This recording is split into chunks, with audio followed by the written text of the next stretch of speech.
जय जगन्नाथ जय माँ चर्चिका एमती जन प्रतिभा को नबू मु हुए तो शुणिनी कि शुणी शुणी आसी पहुँची से गाँव में वैदेश्वर त्रिकुट धामर एभली जन व्यक्ति आज आम सहित आम चैनल जोड़े सीधा सब जा वेलकम करी। जय जगन्नाथ जय माँ चर्चिका। जय जगन्नाथ जय माँ चर्चिका। टिके परिचय दिंतु आम चैनल रे सारा ओडिशा लोक देखुं आपन को सारा ओडिशावासी आपन को देखुं फेसबुक माध्यम टिके परिचय। मु गोटे साधारण मनीष मो ना हूँ नृसिंह शरण होता पाला जगत रे सारा ओडिशा रे मते गायक युव सम्राट बोली कहती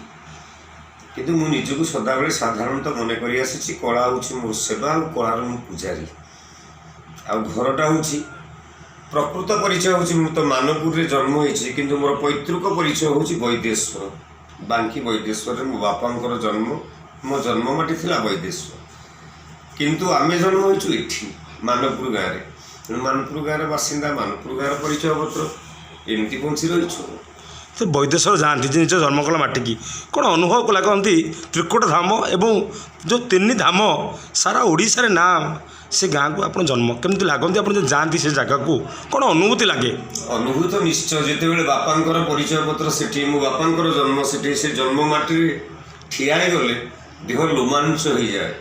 एवं गोटे शिहरण सृष्टि हुए जे आमे कहीं गाँव जन्म हेलुनि आम तो गाँव जन्म होता तेणु मो बापा जोट रही रही तेणु से अनुजाई बापांकर परिचय जिते सृष्टि गला आम बाध्य हो मानपुर हो गल।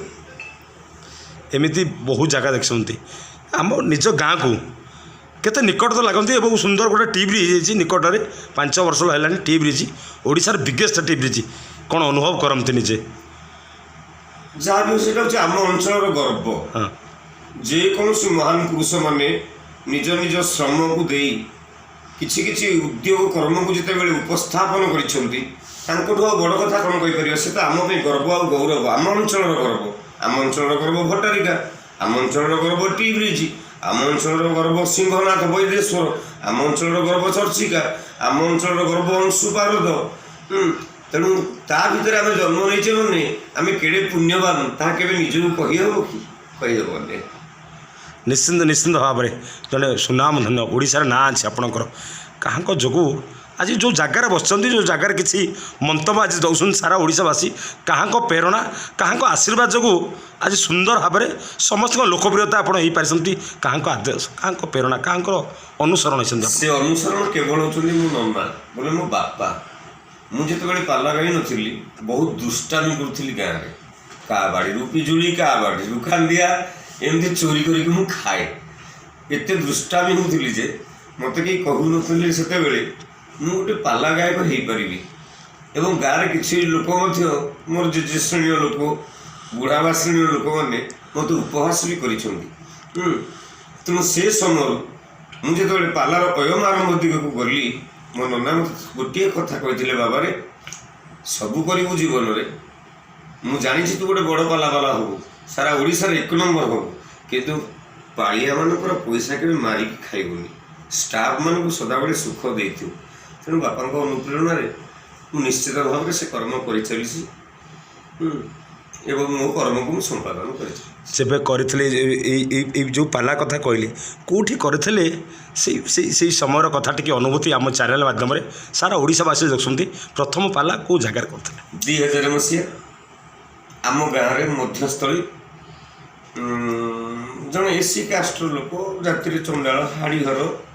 ना हूँ बाबुली नायक से बाबुली नायक झीर मु प्रथम पाला गाई माने सेबे ठारू आज पर्यंत जिते बड़ जगह को गले जो जगह ठिया आप अपोजिट जो पाला करते कौ जगार जो लड़े होता आपंकर मोर प्रथम लड़े पाला होता मो जीवन में ढेंकानाल कामाक्षनगर पाखे गोटे गाँव अच्छी रूपा बेढ़ा मो सहित बादीपाला गई आम अंचल गोटे गाँव अच्छी घोड़पुर पाखे कंत पहरा से कंत पहरा गाँव से बर्तमान स्वर्गत दिवंगत ना था प्रभाकर आचार्य सहित मो जीवन प्रथम बाद कला एवं तार 2 दिन पर से पाला सर ओडिशार सर्वश्रेष्ठ गायक भास्कर बेहेरा सहित मोर बादपाला है केन्दुझर जोड़ा पाखे ଗାଁ ନାଁଟା ହେଲା କମାର ଯୋଡ଼ା ସେଇଠୁ ତ ଚାଲିଛି କେମିତି ଆଭାସ ହେଲା ଆଉ କେମିତି ଭାବିଲେ ମୁଁ ତାଙ୍କ ସହିତ ତାଳ ଦେବି ଆଉ ତାଙ୍କ ସହିତ ମୁଁ ଏ ଲଢ଼େଇରେ ନିଜର ହକ୍ ଅଧିକାର କରିବି କେମିତି ମନରେ ଉତ୍ସାହ ଥିଲା ସେଦିନର କଥା ଯଦି ଆଜି ବି ଚ୍ୟାନେଲ ମାଧ୍ୟମରେ ଟିକେ ମନରେ ଜୋଶ ରହିଥିବ ମନରେ ଡର ଥିବ ବହୁତ କିଛି ଥିବ ନା ନା ନା ନା ନା ନା ନା ଜୀବନରେ କେବେ ଭୟ ଆଚରଣ କେବେ ସୃଷ୍ଟି ହେଇନି ମୋ ମନରେ କାହିଁକି ତାର କାରଣ ମୋର ଗୁରୁଜନ ମାନଙ୍କର ଆଶୀର୍ବାଦ ମୁଁ ଯେତେବେଳେ ଗାଁରେ ପାଲା ଗାଏ ମୋ ନିକଟସ୍ଥ ଯେତେ ପଞ୍ଚାୟତର ଲୋକମାନେ ହଜାର ହଜାର ଲୋକମାନେ ଆସି ସେମାନେ ଆସି ମୋ ପାଲା ପରିବେଷଣକୁ ଦେଖନ୍ତି ଉପଭୋଗ କରନ୍ତି ସେଠୁ ମୋ ଭୟ ଛାଡ଼ି ଯାଇଛି ଏବଂ ତା ସହିତ ମୋ ଗୁରୁଜନଙ୍କର ଆଶୀର୍ବାଦ ମୋ ଗୁରୁଙ୍କର କଲ୍ୟାଣ ମୋ ଗୁରୁ ବି ଓଡ଼ିଶାର ଜଣେ ଜଣେ ଦିଗ୍ଗଜ ଗାୟକ ଆଉ ପଣ୍ଡିତ ଶ୍ରେଷ୍ଠ ଆଉ ତାଙ୍କ ସହିତ ମୋର ଇଷ୍ଟଦେବ କପିଳେଶ୍ୱର ମହାଦେବ ତାଙ୍କର ଆଶୀର୍ବାଦରେ ମୋର ଜନ୍ମ ମୁଁ କପିଳେଶ୍ୱରଙ୍କ ବରପୁତ୍ର ତେଣୁ କପିଳେଶ୍ୱର ଯେତେବେଳେ ଥାଆନ୍ତି ଆଉ ମନରେ କେବେ ଭୟ ସଞ୍ଚାର ହୁଏ ନା ଏମିତି ଅଙ୍ଗଭଙ୍ଗୀରେ ଆପଣଙ୍କ ଅନେକ ଅଙ୍ଗଭଙ୍ଗୀ ଆମେ ଦେଖିଛୁ ସୋସିଆଲ ମିଡ଼ିଆରେ ଅନେକ ନ୍ୟୁଜ୍ରେ କେମିତି ଅଙ୍ଗଭଙ୍ଗୀ କରନ୍ତି କେମିତି ଆଚରଣ କରନ୍ତି କେମିତି ସେ ଜାଗାରେ ସ୍ତବ୍ଧ କରନ୍ତି ଲୋକଙ୍କ ମନକୁ ମୁହନ୍ତି କେମିତି କ'ଣ ଆସେ ଆପଣଙ୍କର ଜୋଶ ରସ ତ ହେଉଛି 9ଟା ଆଜ୍ଞା ଆମେ ପାଲା ପରିବେଷଣ କରିଥାଏ କଳାକାରର ଉଦ୍ଦେଶ୍ୟ 9ଟା ରସକୁ ନେଇକି ପାଲାକୁ ପରିବେଷଣ କରିବା ଉଚିତ ତ ଗୋଟେ ଭୟଙ୍କର ଦୃଶ୍ୟ ହେଇଥିବ ବିଭତ୍ସ ରୂପ ହେଇଥିବ ସେତେବେଳେ ଜଣଙ୍କ ଆଖିରୁ ଲୋ ବହୁଥିବ ତାହେଲେ ସେତେବେଳେ ସେ ପରିବେଷଣ ଶୈଳୀଟା କ'ଣ ଠିକ୍ ରହିବ କି ଗୋଟେ ଶୃଙ୍ଗାର ରସ ଚାଲିଥିବ ତୁମେ ଶୃଙ୍ଗାର ରସ ହିସାବରେ ସେଇ ଅନୁଯାୟୀ ତୁମର ଟୋନ୍ ତୁମର ଅଙ୍ଗଭଙ୍ଗୀ ତୁମର ଉଚ୍ଚାରଣ ତୁମ ଆଚରଣ ତୁମେ ସବୁଯାକ ଠିକ୍ କରିବାକୁ ପଡ଼ିବ ନଚେତ୍ ଲୋକ ତ ହୁଏତ କହିପାରନ୍ତି ଭଲ ପାଲାବାଲା କିନ୍ତୁ ତା ପରବର୍ଷକୁ ମନେ ପକାନ୍ତି ନାହିଁ ମୋ ମନରେ ଏତିକି କଥା ଉଠେ ଯେଉଁ ପାଲାବାଲା ଆଚରଣରେ ଯାହା ହଉ ସେଥିରେ କିଛି କଥା ନାହିଁ ତା ଉଚ୍ଚାରଣ ଯଦି ସ୍ପଷ୍ଟ ଗୋଟେ ମଞ୍ଚ ଯଦି ତାକୁ ବାରବାର ଡାକିଲା ତାହେଲେ ମୁଁ ଜାଣିବି ସେ ହେଉଛି ଗୋଟେ ଭଲ କଳାକାର ନିଶ୍ଚିନ୍ତ ଭାବରେ ଗୋଟେ ନାଁ ନେଉଥିଲେ କଟକ ଏବଂ କେନ୍ଦୁଝର ଏମିତି ନାଁ ମୁଁ ଦେଖୁଥିଲି ସୋସିଆଲ ମିଡ଼ିଆରେ ଏଇ ନାଁଟା ଯେଉଁ ନେବା 2 ଅକ୍ଷର ନାଁ ଗାଁ ଏବଂ 3 ଅକ୍ଷର ନାଁ ବହୁତ ନାଁକୁ ନେଇକି ଆପଣ ବିଶ୍ଳେଷଣ କରିଛନ୍ତି ଏବଂ ମଧ୍ୟ ବ୍ୟାଖ୍ୟା କରିକି ବୁଝେଇଛନ୍ତି ମନରେ କେମିତି ପ୍ରଶ୍ନ ଆସେ କେମିତି ହଠାତ୍ କିନି ଏତେ ଉଚ୍ଚାରଣ କରିକି ଲୋକକୁ ସ୍ତବ୍ଧ କରନ୍ତି ସେଇଟା ତ ହେଉଛି ପଠନ ପ୍ରକ୍ରିୟାର ଫଳ ହଁ ତା ବ୍ୟତୀତ ଅନ୍ୟ କିଛି ରୂପାନ୍ତର କି ଭାଷାନ୍ତର ନାହିଁ ଯଥା ମୁଁ ଗାଉଥିଲି ଯେ ଯାହା ଯେତେ ଜିଲ୍ଲା ହଉ ଯେତେ ଗାଁ ହଉ ପ୍ରତ୍ୟେକ ନାଁ ଯାହା ମିଶିବ 2 ଆସିବ ନାମ ବର୍ଣ୍ଣେ 4 ଗୁଣି 5 ମିଶାଇବୁ ଫଳାନ୍ତେ ଦ୍ୱିଗୁଣ କରି 8ରେ ହରିବୁ ଅବଶିଷ୍ଟ ଭାଗ ଫଳ ଅବଶିଷ୍ଟ ଭାଗ ଶେଷ ରହିବ ଯେ ଫଳ ଘଟ ଘଟଣାକୁ ବାବୁ ତୁ ବିଚାର କର ଯଥା ଉଦାହରଣଟେ ଦେବି ଆପଣଙ୍କ ନାଁ କ'ଣ ମୋ ବିନୋଦ କେତେ ଅକ୍ଷର ନାମ 3 ଅକ୍ଷର 3କୁ 4ରେ ଗୁଣ ସେଠୁ ମୁଁ ଜାଣିବି 312 ଆଜ୍ଞା 5 ମିଶ 12 5 17 2ରେ ଗୁଣ 34 ଆଜ୍ଞା 8ରେ ହର ଭାଗ ଶେଷ ରହିଲା 2 ଆଜ୍ଞା ମୋ ଗାଁ ନାଁ ହେଉଛି ମାନପୁର ଆଜ୍ଞା ଅକ୍ଷର ହେଲା 4 ଆଜ୍ଞା ସେଇ ଏକା ଗଣିତ 4କୁ 4ରେ ଗୁଣ 4 × 16 5 ମିଶା 21 2ରେ ଗୁଣ 42 8ରେ ହର ବଢ଼ିଲା 2 ମନେକର ଗୋଟେ ଗାଁ ନାଁ ମନମୋହନପୁର କହିଛନ୍ତି ହଁ 7 ଅକ୍ଷର ସେଇ ଏକା ଗଣିତ 7କୁ 4ରେ ଗୁଣ 28 5 ମିଶା 33 2ରେ ଗୁଣ 66 8 ଅଷ୍ଟା 64 ବଳିଲା 2 କେମିତି ଏଇ ଯେଉଁ ଭାବନାଟା କେମିତି ମନରେ ପ୍ରଶ୍ନ ହେଲା ଏମିତି ଲୋକଙ୍କୁ ବ୍ୟାଖ୍ୟା କରିକି ଲୋକଙ୍କୁ ସ୍ତବ୍ଧ କରିବା ସେଇଟା ଈଶ୍ୱର ଦତ୍ତ ସେଇଟାକୁ କେବେ ମାନେ ଭାଷାରେ ପରିଚୟ ଦେଇ ହେବ ନାହିଁ ଆଜ୍ଞା କାହିଁକି ନା ଯେ ପକ୍ଷୀ ଉଡ଼େ ଯେତେ ଦୂର ସେ ଜାଣେ ତହିଁର ବ୍ୟବହାର ଆଜ୍ଞା ତେଣୁ ଯିଏ ଯାହା ସାଧନା କରିଛି ଭଗବାନ କୃପାରୁ ମୁଁ ତ ମୋ ପିଲାବେଳୁ ଆଉ କିଛି ବ୍ୟବସାୟ ମୋର ନାହିଁ କାଠରେ ନାହିଁ ମୋର ଆଶା ଏକା ମୁଁ ପାଲାଟି ଭରସା ମୋ ଛୁଆବେଳୁ ମୁଁ କ'ଣ ପାଲା ବ୍ୟତୀତ ଆଉ କିଛି ତ ସେବେଠାରୁ ଆପଣଙ୍କର ଚାଲିଛି ଆଜି ପର୍ଯ୍ୟନ୍ତ ଏବଂ ସବୁଦିନ ଆପଣ ରଖନ୍ତି ଆସନ୍ତାକାଲି ବି ଅଛି କହୁଥିଲେ କେଉଁ ପାଖରେ ଅଛି ଏଇ ଅଞ୍ଚଳବାସୀ କିନ୍ତୁ ଅନେକ ଜାଗା ଯାଇଛନ୍ତି ଅନେକ ଜାଗା ସୁନାମ ଏମିତି ନେଇକି ଯାଆନ୍ତି ସାଙ୍ଗରେ ଅନ୍ୟାନ୍ୟ କଳାକାର ଅଛନ୍ତି କେଉଁ ଜାଗାରେ ତାଙ୍କୁ କେମିତି କଲେକ୍ଟ କରନ୍ତି